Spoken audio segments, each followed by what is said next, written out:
3, 2, 1, and here we are. Okay. We're back. I feel like I'm slouching down in my seat. All right. The topic for today's podcast is Reels. Lamborghini versus Ferrari. That kind of a thing. And also just like if I was to suggest reels, what do I do? And real talk. Real talk, yeah. Okay. Anyway, so I'm gonna try to talk a bit about reels, and then I'm gonna get into like some of the pretty much the highest end reels there are. Mm-hmm. And luckily or thankfully we have two of the highest end reels there are, one that I use and one that we borrowed so that we can do this video. And so let's get right into it, I guess. Get right into it. So I think I'm going to start with just like overall like what reels are good for different applications and why reel size matters as far as what you're fishing for. And that's the whole thing. Like I've had a lot of questions about what Van Staal that I use, or and so because I use Van Staal, so I'm gonna get into that right away. So I use a Van Staal VSX 200. I'll pull up you'll be able to pull up. So if you're watching it on the video podcast, you can kind of pull up the specs, so you guys can look over the specs on that. The great thing about this reel is that it's fully sealed, so it doesn't rust or degrade when you're corroded or anything like that when you're fishing for it in salt water, which is probably the number one struggle with gear in surf fishing, I'd have to say, is if you don't have a sealed reel, you pretty much go through a reel a season, at least if you fish like I do. So that was my whole process on getting this reel, is because I started out with a Penn Battle 2 500, and this is a fantastic reel. It holds up for 99% of that things. So you recommend it as like a starter reel? Exactly. So and it's like $100 or less than $100 reel now. It is a fantastic reel. It's an overall probably best reel for its money. Like this could be a $200 reel in my opinion. Really? I mean, it's a great reel, or at least like $150 reel, because it's a fantastic reel. It has really, really good drag on it. Smooth drag. It's a smooth reel. If you grease it up and you wash it and you take care of it, you can prolong its life for about a season or two if you're lucky. And it's a great reel. I mean, it's just good for pretty much most applications. So I have it in the 5,000 size, which is what I would say if you're, because they go, I'm pretty sure they go way up, but this is a great reel for like anything from the back bays to, I mean, you can fish the Cape Cod Canal in this throwing super, super heavy gear, and you can throw a 50-pound braid on this and you can horse a big fish in current, and you'd be fine doing it. A lot of guys do it. And it's a great all-around reel. It's good. So it's rated for like, I can't see because it's so dark in here, but it's rated for like 40-pound test line. Don't quote me on that. But I have 30-pound test line on this for castability. You want me to give it a look? Yeah, I can't see or anything. I'm blind. I think it says it on the spool. So the big deal about that is that it's 20. It says 40. Yeah, 40 pounds. Yeah. 240. Yeah, to 40 pounds. Yeah. So that's perfect. Like that's like what I would say is a great reel. I'll throw a 50 on that if I'm fishing heavy stuff. But right now I have 30-pound test on it because I use this when I'm fishing the back bays and I don't need super heavy setup. It's also a great reel if you're taking people out to fish with you, because Penn's great. Their whole customer service stuff is great. So if you do end up beating up the reel or you killed the reel in salt water, you've done that. You've gone the customer service route. It's fantastic. I mean, so the biggest thing is the gears on the inside of this, not this reel in particular, but the gears on the inside of this type of reel are the same. I had this exact reel and they gave me a new one because what happened was I was fishing it hard for a season, and I was catching schoolies after schoolies, and it was probably mid-fall, so it was towards the end of the season, and it was just getting hard to crank, and then all of a sudden I hooked into like a keeper, and it just stripped the inside of the reel exploded, and literally, and so I couldn't crank it. I had to hand line the fish in, and then we sent it back to Penn. They gave us a new reel. Wow! So that just shows you that they're really good, and they stand behind a quality product. Exactly, that's what I would say. So it's a great all around beginner reel. Great for surf casting, great for a boat reel, and you can pretty much do anything with this. I mean, it's a good reel. It pretty much can catch most bass out there. And then the other reel that is a good reel for those of you that like to chunk or live line bait is, let me see here, the Shimano Bait Runner 8000D. This is a great reel, and I should have looked at all of this before I started the podcast, but it's, you can look at the ratings on this, and we could have pulled it up, but anyway, I can still pull it up if we want to. It's fine. I'm just going through this quickly. We got 195.20. Yeah. So 20 pound test for 195 yards. It could be mono. No, because the top part is 180 yards of .45. Okay. Which I think is for mono. Yeah. Okay. So it's a smaller reel. It's a smaller reel. Yeah. So the other thing I guess I should get right into is if you're not throwing braided line, I don't know what you're doing, because really, and this is the whole thing. I mean, a lot of people that grew up, and this is also because I'm the newer generation of surfcaster. No, but I've listened to people do seminars, and some people swear by mono, and they're like, oh, it's more abrasion resistant. Oh, you can float the bucktail in the water column, the strike zone better. And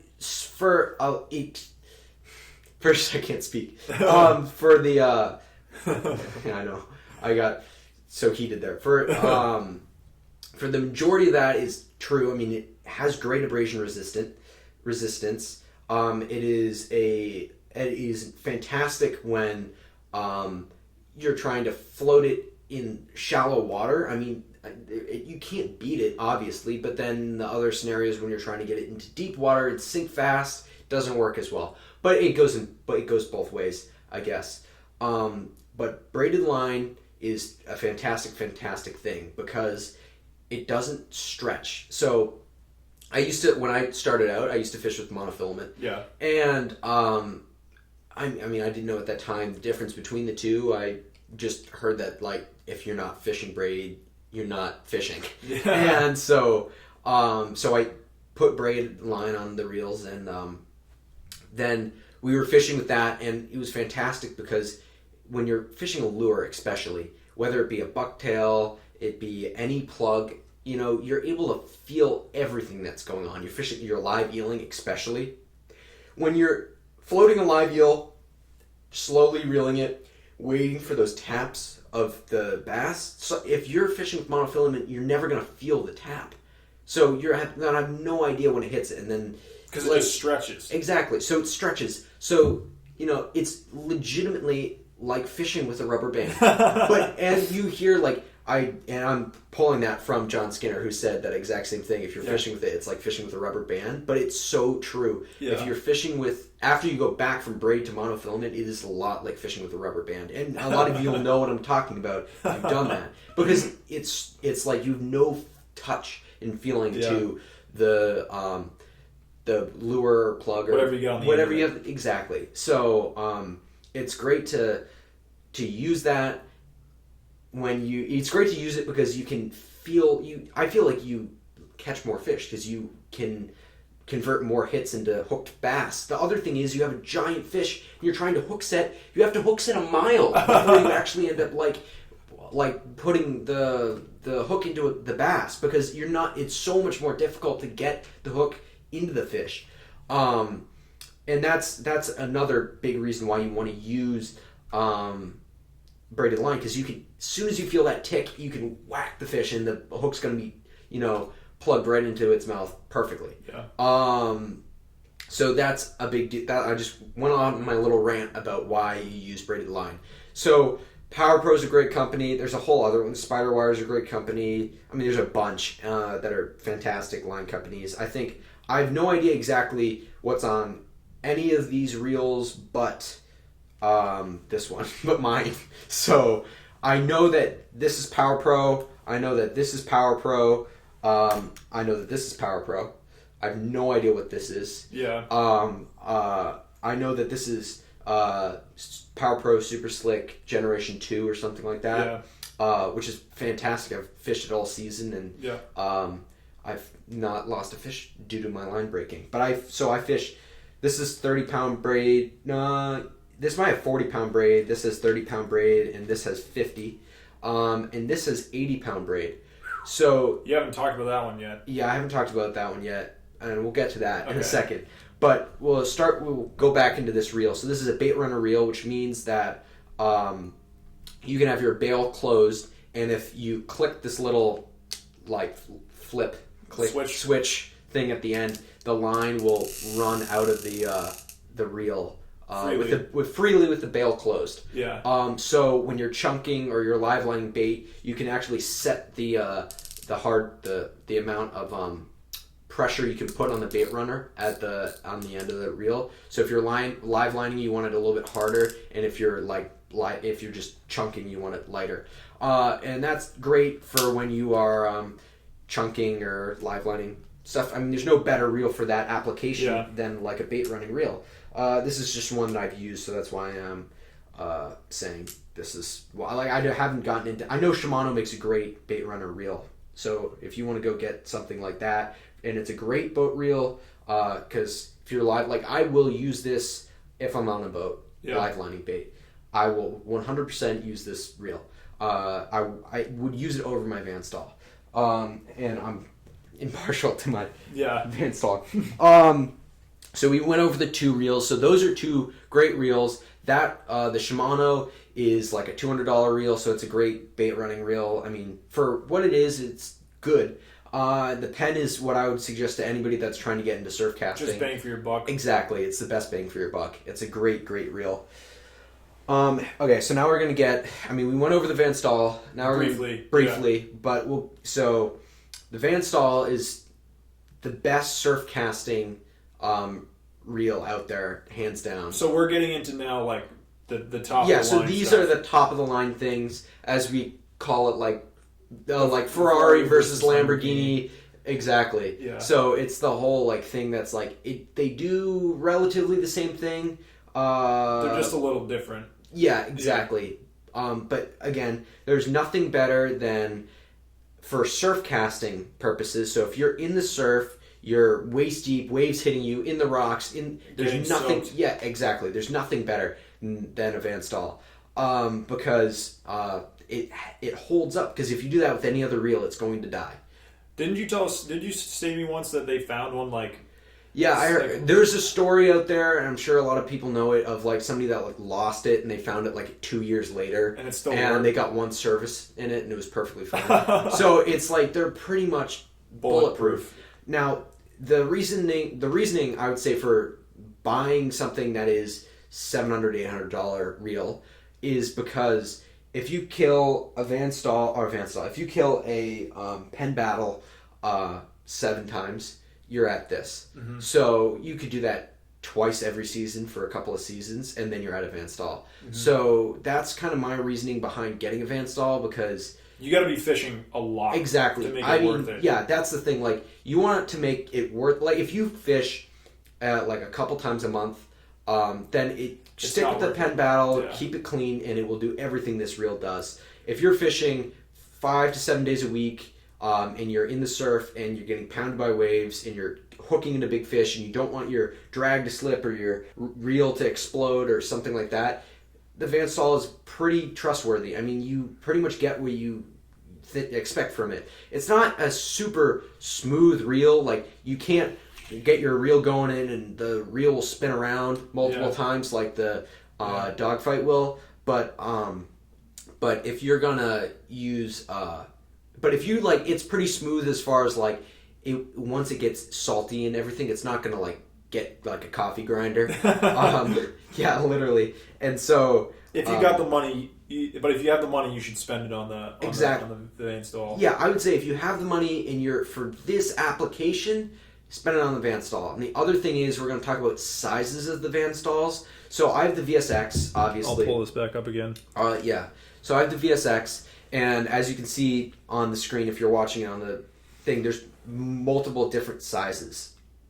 So I have the 200 because for the applications that I fish, I think this is more than I think it's a great reel for the applications that I fish. You could go heavier for what I do fishing wise, and I lock my Van Stall down as far as the drag will go on the Van Stall. I have it cranked down. Literally, when I'm fishing, I go like this, and like if you're watching the video podcast, until I can't move it anymore, and that's what I fish when I fish at night.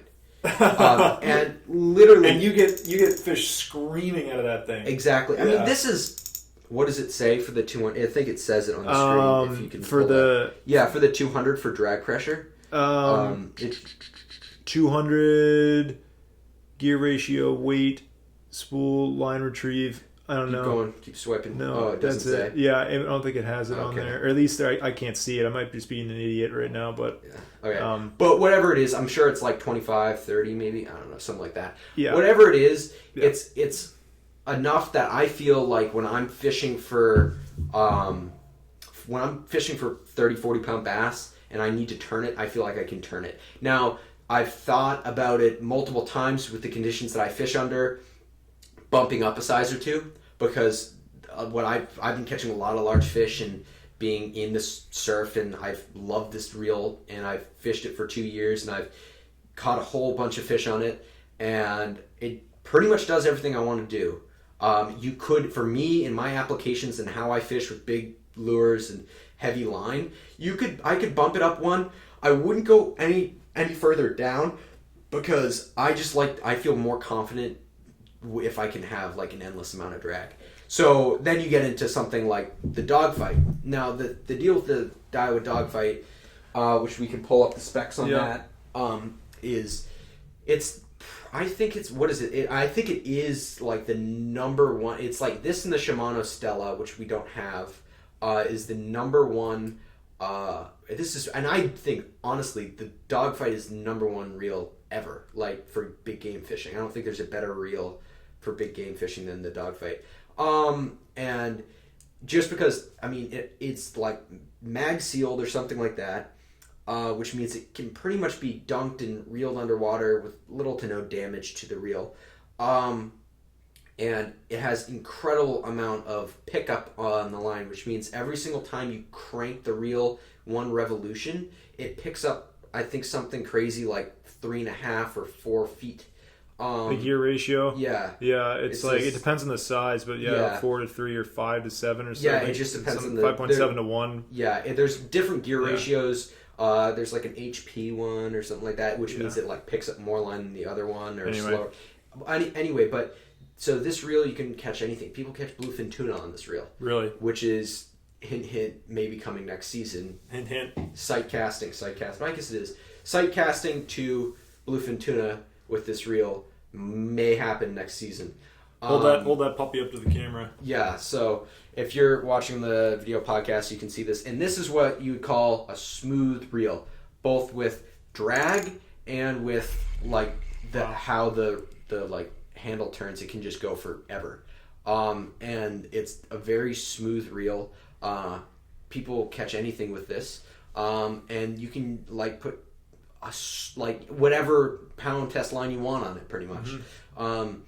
It's great for like, it's great for like fishing the canal or strictly fishing in current. I guess it's great for fishing in current, but fishing in current for really big fish. It's also You great. need a lot of horsepower. Exactly. So you need pickup. So if it gets down current and you're trying to crank up and catch up to the lure that's getting floated down current, you can't. It's harder to do with the Van Staal because it has a super slow gear ratio. I'm not going to go into the technical side of reels because I don't know enough. And so what happens is when you're trying to catch up to your plug that's getting drifted down the current, you want to be able to reel really fast and catch up to that plug.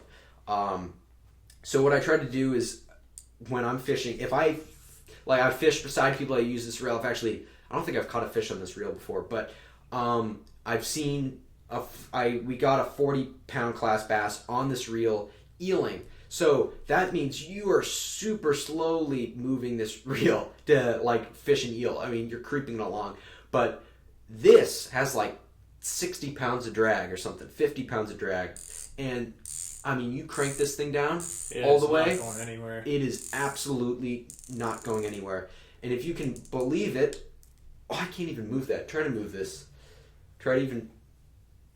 Yeah. You can't move that. Close. Exactly. So you crank the drag down on that. It is like getting. Yeah. There's no way. So do you want to know what it was at when he hooked up on his 40 this season? Was it?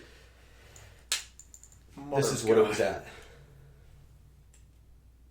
And it screamed 20 yards on that. God. On that, which is like 30 pounds of drag, 35 pounds of drag. Yeah. That is insane. So that just shows you the power of a bass in current. And it wasn't even the canal. It was actually off the rocks, eeling. Yeah. And it was not heavy current, but like a moderate current, and it was screaming. Yeah. So having a reel that is smooth and has heavy drag and 80-pound braided line, this is my philosophy: is fish as heavy as you can without it hurting you. Yeah. And I think I mentioned this in the last podcast. Yeah, in the weekly update, the first weekly update. And so when you want to fish super. I like to, if you are going to go out and catch a small fish, all the power to you. But if you're targeting truly large bass, you want to use heavy gear. Now, you hear people and they're always like, "Oh, I lost my biggest fish ever," and it's like, why did you lose that big fish? And 9 out of 10 times it's like, "Oh, I'm using 25-pound test, or I'm using 30-pound test and a 50-pound leader or something like that." And so, why are you targeting? It's your fault, because why are you targeting a bass that's that big with super light gear? You're going to lose the fish of your lifetime if you're fishing and you're with super light gear. Unless you're on a sandy beach. Success. Exactly. So you want to, if you're going to be fishing on a sandy beach, then you can use light gear. Now, if you're fishing the rocks, even in an estuary where there's mussel beds or something like that, like I'm saying, if you can get away with fishing 200-pound braid and like 150-pound leader, do it. But like, yeah, it's going to cut down on your casting and stuff. Yeah. And that would probably most likely make the eel's action bad. But that's why you use what you can to catch the fish.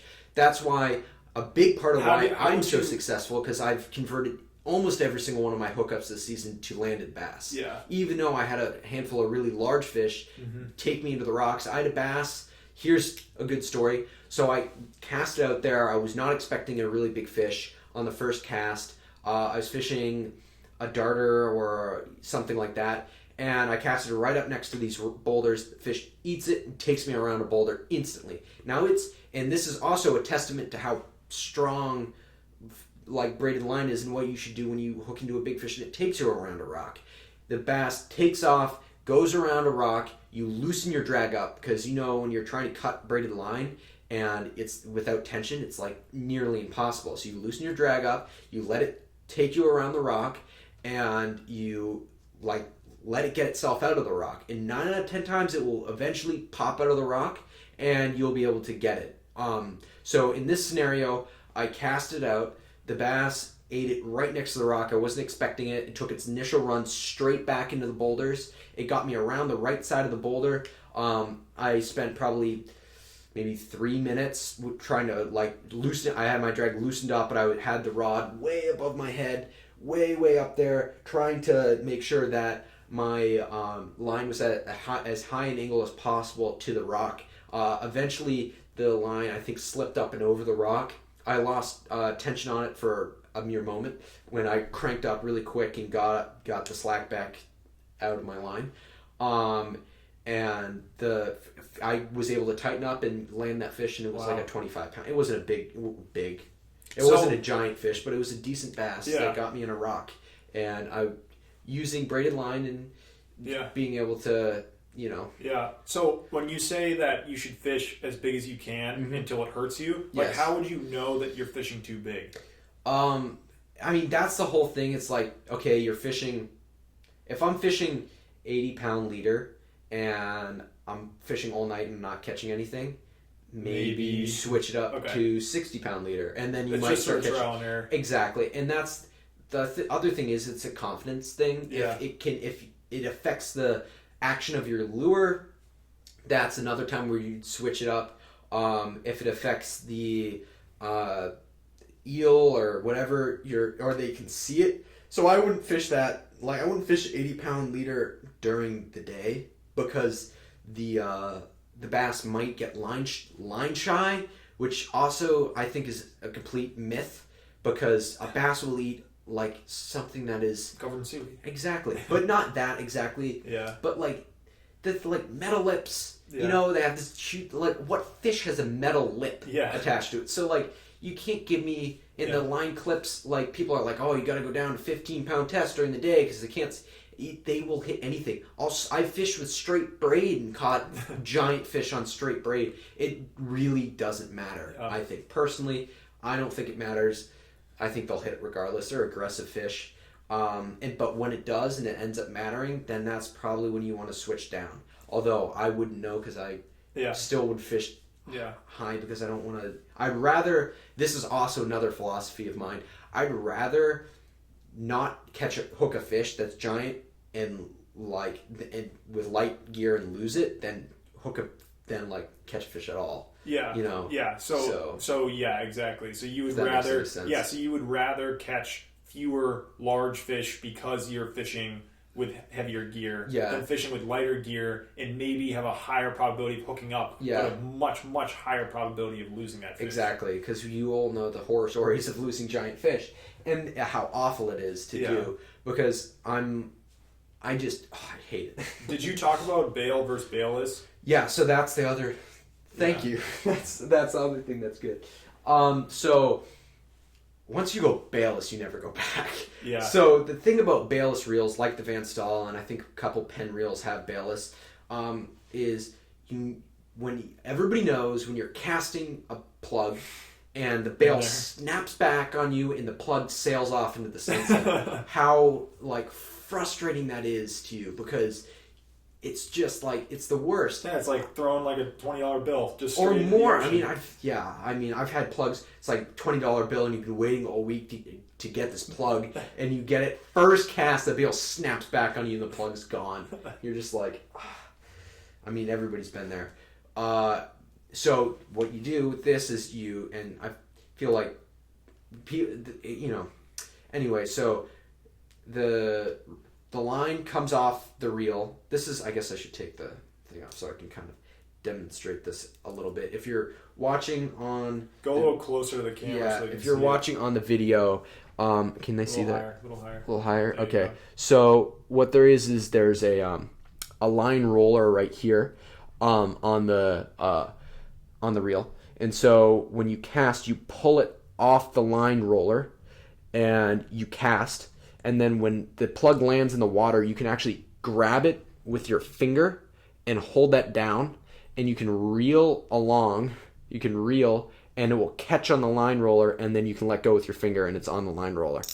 And that is what I do. Mm-hmm. I have a huge nick in my line.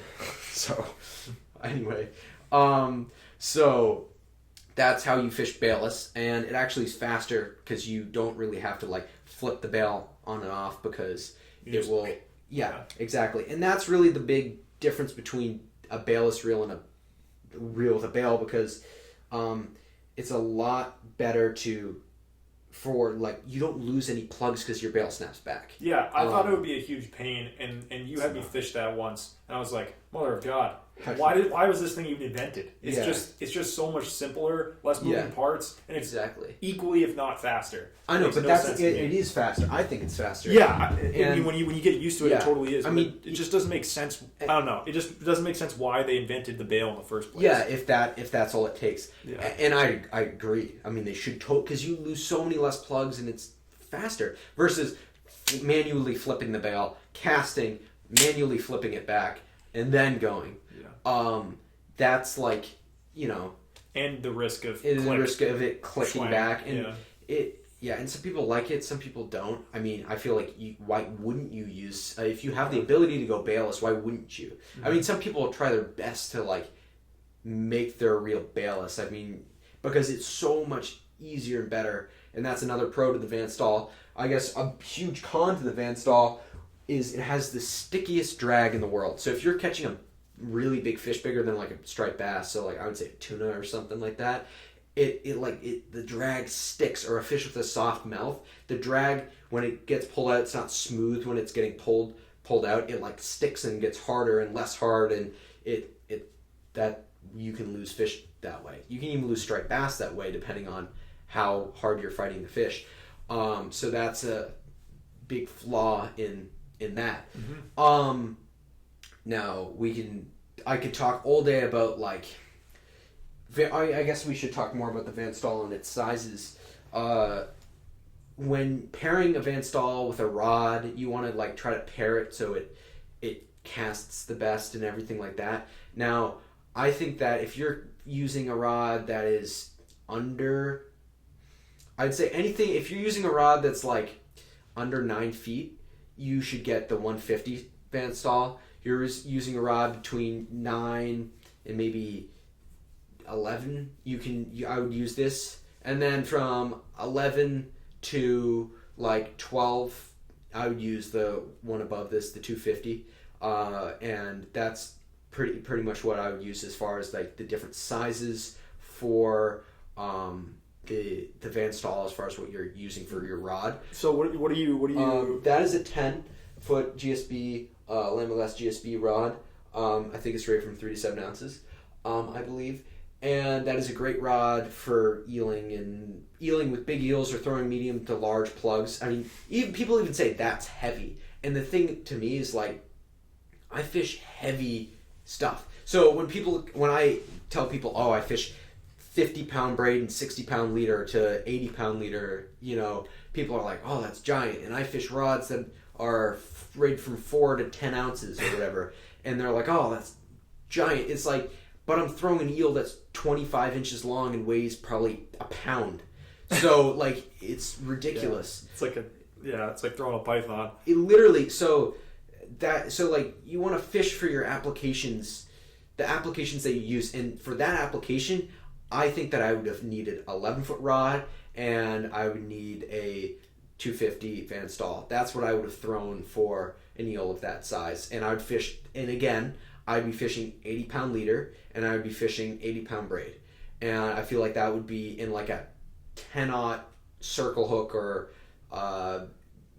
something like that. And so it would just be big, beefy gear, because you pretty much only catch a big fish on that. Even though I've caught a 30-inch bass on a 25-inch eel before. I've also caught a 40-pound bass on a 25-inch eel.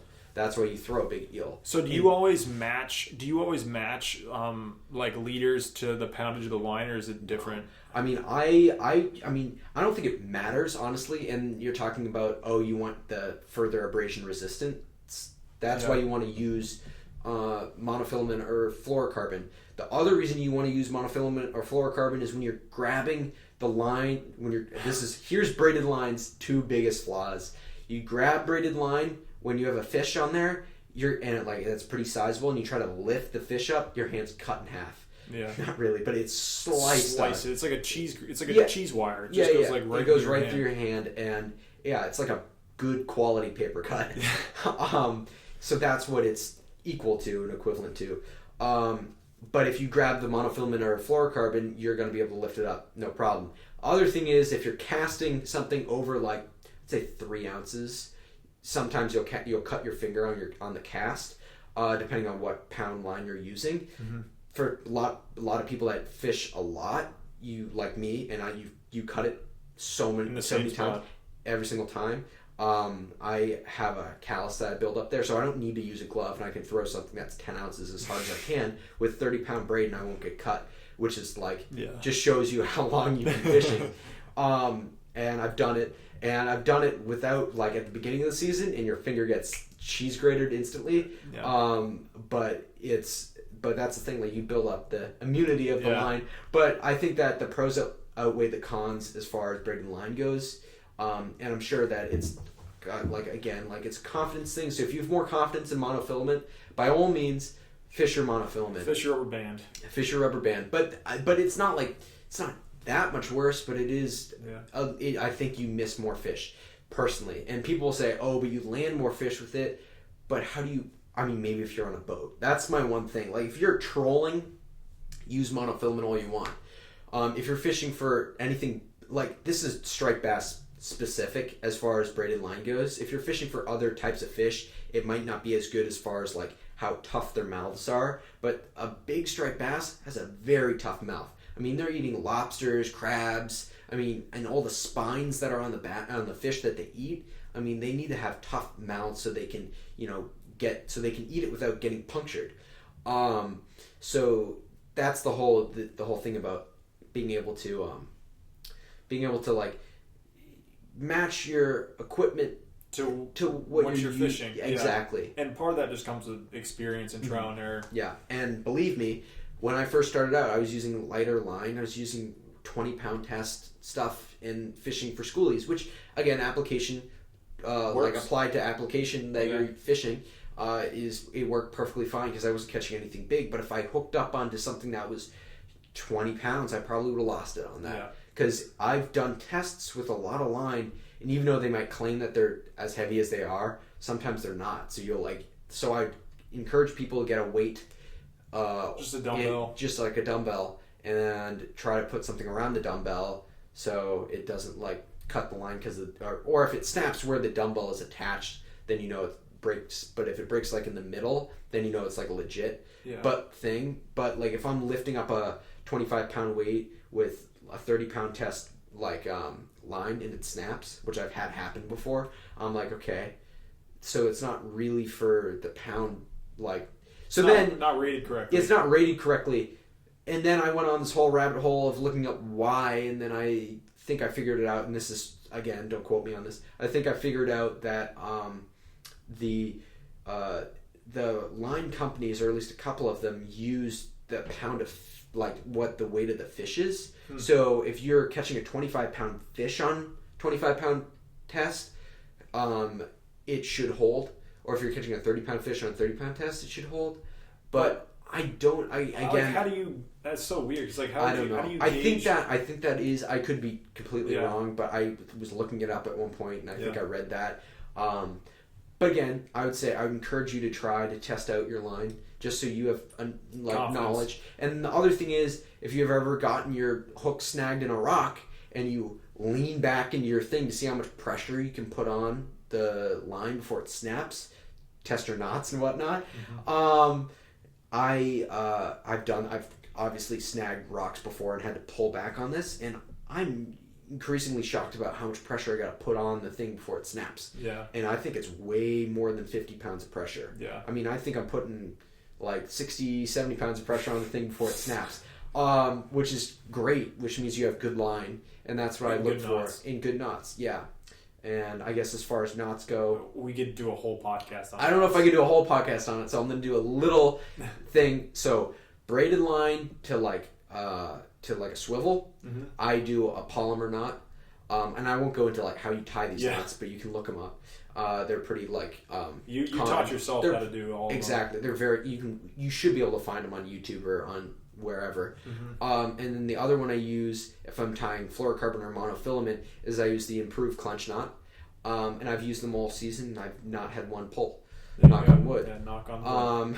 Because so that's the whole thing is like and that's a big deal is like if you can tie good knots and you have confidence in your knots, and that's a really big thing. You tie a knot, you don't have full confidence in it, cut it and retie it. Yeah. I mean, that's like my biggest thing. Even if you spent like 15 minutes in the dark trying to tie a knot and you don't think it works, cut it and retie it, because 9 out of 10 times if you don't think it works, it definitely doesn't work, because the thing is, you think something will work and it won't work, and that's like, I mean, it messes with you. So you want to get a knot that works well and doesn't slip or pop, and I've never had those slip or pop, so I'd suggest those knots if you want to.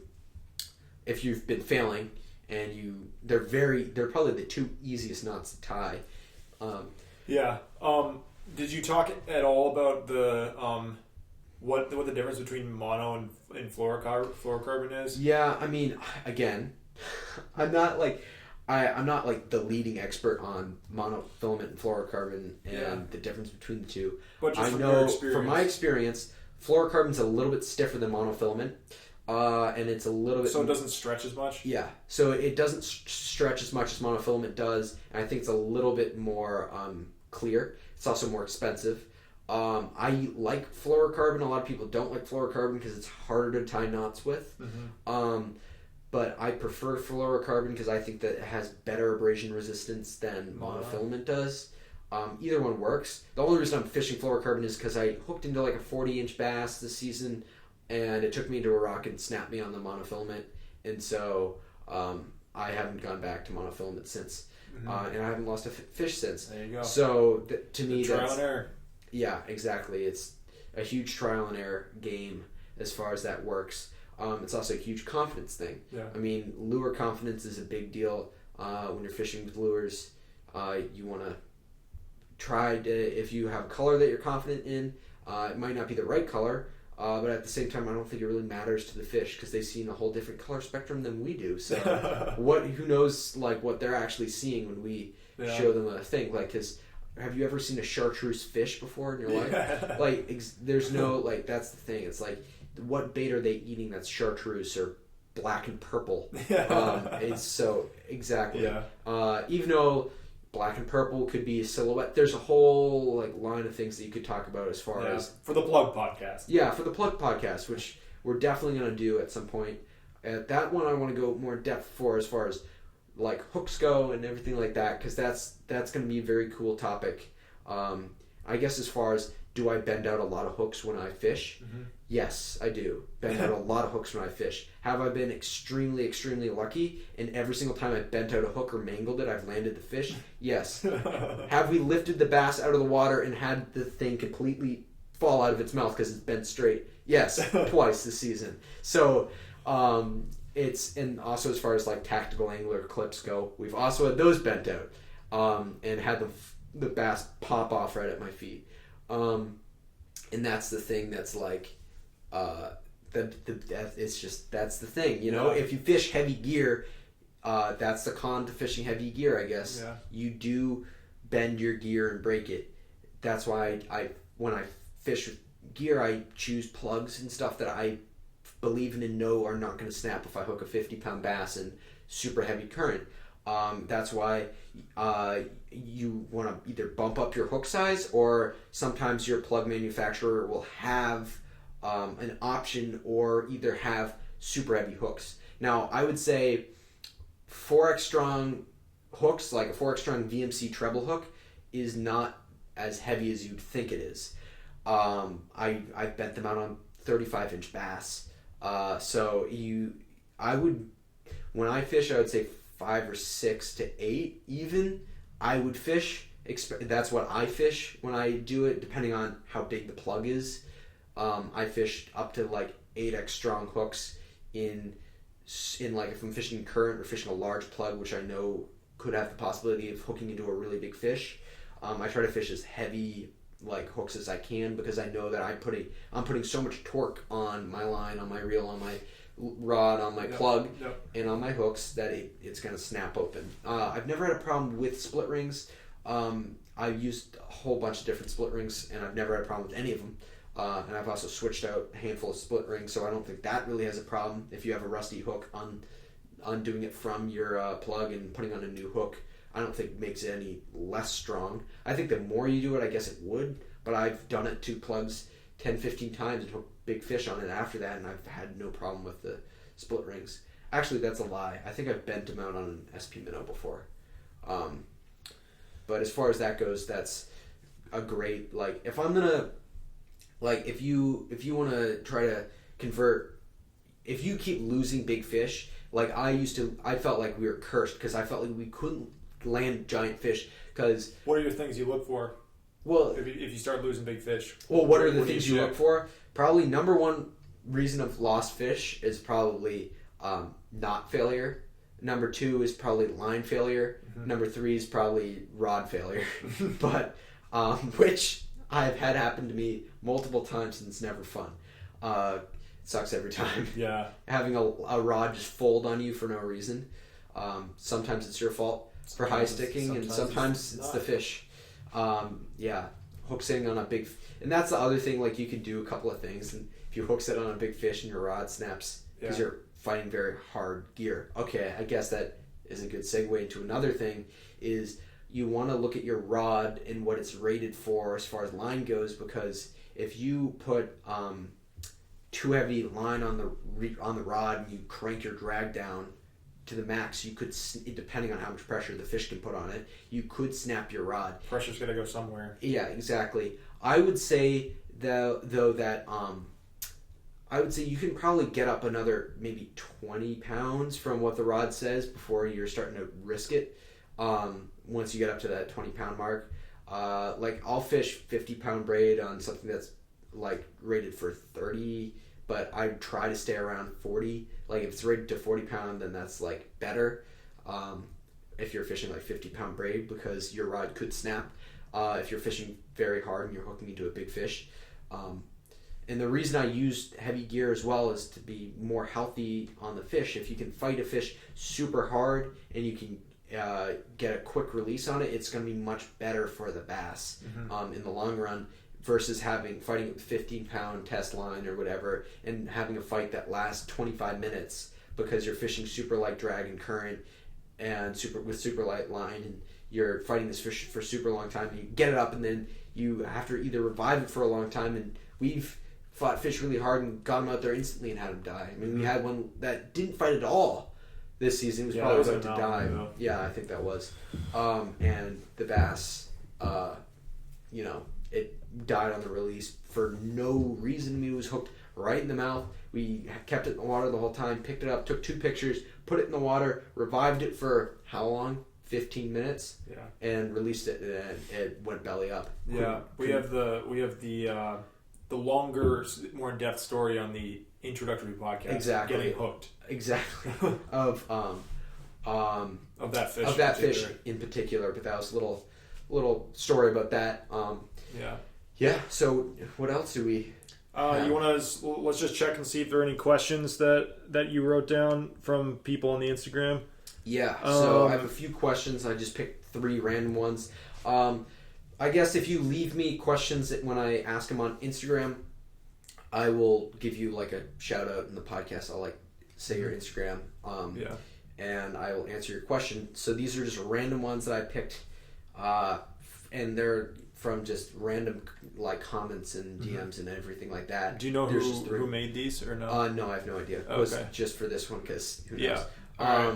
What GSB rod are you using? So that's a good question. I use 2 GSB rods as far as rods go. I use the 9-foot GSB Skinner rod, and which is that one? Which is not that one. That's a 10-foot. That's a different GSB. I use 2 GSB rods. I use the 9-foot, which is a great, the 9-foot 2, which is a great rod because it's a fantastic eeling rod. I do a lot of my eeling on that because I like to have a shorter rod when eeling, especially if I'm using smaller eels. But it's a great rod for eeling and pencil popping and everything along those lines. I've had a lot of success on that rod in general. Then the other rod. The other rod. So the other rod's actually behind us. So that, as I said earlier, that is the 10-foot, 3 to 7 ounce GSB land glass rod. And I love that rod for slightly bigger plugging, slightly bigger eeling. That's what I'd throw if I'm throwing giant eels or pretty big plugs. Metal lips are great on that. Any swimming plug. They're great. They're the key features for the GSP surf rods. Yeah. And then if we scroll down. Yeah. So those are I mean, any of those rods are great for what they are. I mean, they're great surf rods, and they're a little bit more higher end rod, but like you get the factory rods and they're fantastic. You don't need to get a blank built for that, and you can pretty much tackle anything you need with. I honestly, as far as rods go, I like to have 3 rods: a light rod, a medium rod, and a heavy rod. As far as like, not like those being the weights of the rod, but as far as like being able to cover all your bases when fishing. I think we can get into that. Will be a whole other podcast in among itself. The other question, is that all you're saying about GSPs, or? So that's pretty much it. So then the other question is just how often do you fish? We sort of talked about this a little bit. We sort of talked about this a little bit. So people ask me, well, how often do you fish, or where do you fish? I'm obviously not going to say where I fish, but as far as we covered that a little bit in the first podcast. But as far as how much I fish anywhere. I pretty much fish on average between 5 to maybe 6 to 7 days a week. Yeah, I'd say between 5 and 7 days a week. Yeah, on the peak of the season, I fish every single day, and generally I fish at night, and mostly because a lot of where I fish is it's like near giant houses, and you get the police called on you all the time. So even though you're legally allowed to be there, yeah, exactly. That's a whole other podcast. And I can tell them what the hell. Let's tell this amazing story about what happened. Let's do the abridged version. Let's do the elevator pitch version. The elevator pitch version. Okay, so you had a friend over. He wanted to fish. Yeah. So it was high tide. It was high tide. We were swimming wading out to this giant boulder. Yeah. And there was a giant house there behind us. Yeah. And I said on the way up, I was like, this guy's gonna come out and yell at us. Just keep swimming. And I said, just keep swimming, and I'll talk to him if he comes in and starts yelling at us. Yeah. So sure enough, we don't get halfway out there when the guy marches out onto his lawn and starts yelling at us, saying that we can't be here. Now, me being the controversial person that I am, I yelled back at him. I said, according to Master Law 91, states that you can fish or foul below the mean high tide mark. And we were swimming in the water when he came out. So it was not like we were even remotely on his property. And he has a weird power trip where he does this every single time. And this is a lot big reason why I fish 99% of the time I fish at night. Not because of just this guy. The other day we were in a different spot and somebody else came out. Yeah, whatever. Anyway, so I was swimming out to this rock. The guy comes out, yells at us. I yell back at him. I say, according to Master Law 91, fish foul below the mean high tide mark. And then I said, if you have a problem with that, call the cops, because the police are gonna tell them that there's nothing we can do. And that's literally word for word what we said. We didn't say anything more than that. We swam out to the rock. We climb up on it. We start fishing. And I'm like, watch, this guy's actually, he's never called the cops. He just comes out and bluffs every single time. And sure enough, not 15 minutes later, there's multiple cops standing there. And we're like 100 yards. Yeah. In like on this boulder, 100 yards out there. And the cops are just standing there, and I was glancing back and I was watching this guy lose his mind, gesturing at the water, gesturing at us, and the cops were just like they didn't say anything to us. And the other thing was, there's like this spot that we fish in, nobody knows about, and there was like 18 other people fishing there. Yeah. And we were like, what is this? What's going on? And nobody, and they're just like, I've never seen these people before, and they're all like fishing in the spot at the same time. He was losing his mind because there's like guy kayak fishing, some other woman down on the rocks.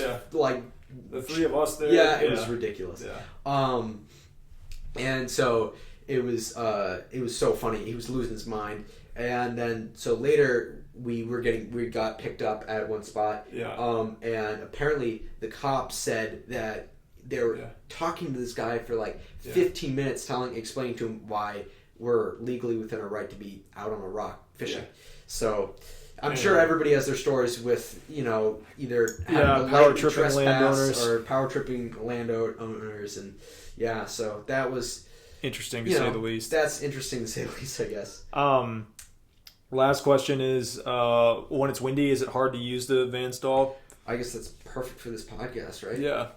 Anyway, I don't believe. I mean, I literally. So the other day, it was blowing legitimately 60 miles an hour sustained in a nor'easter, and I was casting as hard as I could into the wind. And the Van Staal was perfectly fine. I honestly think it's better because you cast out there, you can even stop the plug before it hits the water and get it onto your line roller, where you can't really do that with a bailed reel, because you have to clap the bailed reel back on. And make sure you don't and sometimes if you do that and it's blowing 60 miles an hour, you cast out there, the plug lands, and you have 400 yards of line behind you instantly because the line gets caught in the wind and gets blown all the way back. Yeah. So in certain applications like that, their Van Staal is actually better than a bailless reel. I've had no problems with casting and putting it on the line holder. It really only takes a couple of times of practice, like maybe 2 or 3 fishing trips, and you have it nailed. Mm-hmm. You can cast in 65 mile an hour winds, trying to get blown off your rock, and it's pretty crazy when it's that windy and you're casting with huge heavy things into it, and it's like dropping right at your feet, and then you're pulling bass out of that, which is even sicker, and especially when it's pouring rain and the rain is just beating you in the face, and then the wave hits the rock and you almost get flown off. Well, that's why I need the sealed reel. The Van Staal, I mean, with anything else, as well as if you're on a sandy beach and it's super windy and there's sand pelting your reel, a lot of times that will go into your reel and kill it pretty much instantly. That's the number one killer of reels, is like sand. Because if you get your reel sandy, oh my gosh, you just grind it. You have to take it apart to clean it. Yeah, literally, yeah. You pretty much have to take it apart anyway if you dunk it in water. But if you get sand in it, it's game off. Over. It's pretty much game over, yeah. Well, I think that's bringing us to the end here. Yeah, I think it is. I guess if you guys are liking the podcast, make sure you like them and leave a comment on Apple Podcasts. That really helps out. Definitely getting it up there. And any questions that you have, either leave a comment on YouTube or Apple Podcasts, or DM me and I'll answer it. We'll try to sift through those. Yeah, we'll try to answer as many as we can on the podcast. Mm-hmm. We'll just find random questions that I think I want to go in more depth on Instagram, and I'll answer those on this podcast. And as far as subscribe to the YouTube channel. Subscribe to the YouTube channel, because the other thing is that YouTube channel we should talk about a little bit. We're trying to kickstart it with the podcast. So what's going to happen is we're going to do the podcast, as well as I'm going to do bonus videos of just random things, like me sharpening hooks and stuff. Yeah. But not really, but like stuff like that, that are a little bit more interesting. And I want to show more up close about.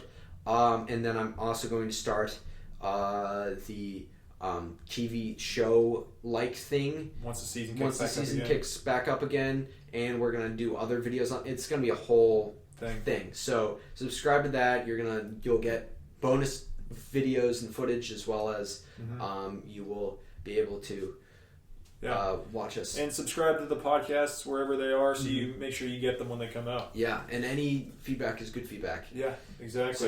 So anyway, thanks for watching. Thanks for watching and listening.